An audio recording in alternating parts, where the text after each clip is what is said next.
Hello, welcome back to the channel. Today we're diving straight into the world of Zoho projects to show you how to set up a project timeline. Now, the first thing you'll want to do is log into your Zoho Projects account. If you don't have one, don't fret, you can quickly create one on their website. The reason we do this is to ensure you have access to all the necessary tools to create and manage your project timeline. Once logged in, navigate to the Projects tab on the left-hand side of your screen. This is where all your projects are housed and where we'll be creating our new project timeline.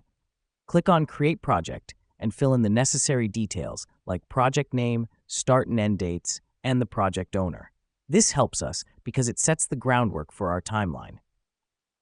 Now that we've done that, it's time to add tasks to your project. Click on the Tasks tab under your newly created project.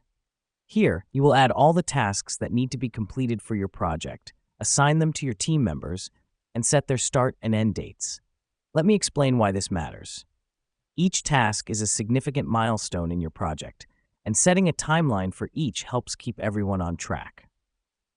Next up, we're going to create task dependencies.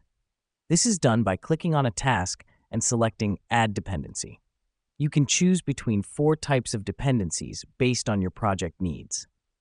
The reason we do this is to ensure tasks are completed in the right order, and one task's completion often depends on the completion of another.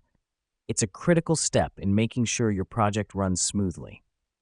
Then, once all your tasks and dependencies are set, navigate to the Gantt chart tab. Here's what's happening behind the scenes. Zoho Projects takes all the information you've inputted and creates a visual timeline, aka the Gantt chart. You can easily see the flow of tasks and how they correlate with each other, making it easy for everyone to understand the project's progression. Now you've successfully set up your project timeline in Zoho Projects. Remember, you can always edit the timeline as your project progresses and adapt it to any changes. And that's it for today's tutorial. Stay organized and keep those projects running smoothly. Thanks for tuning in.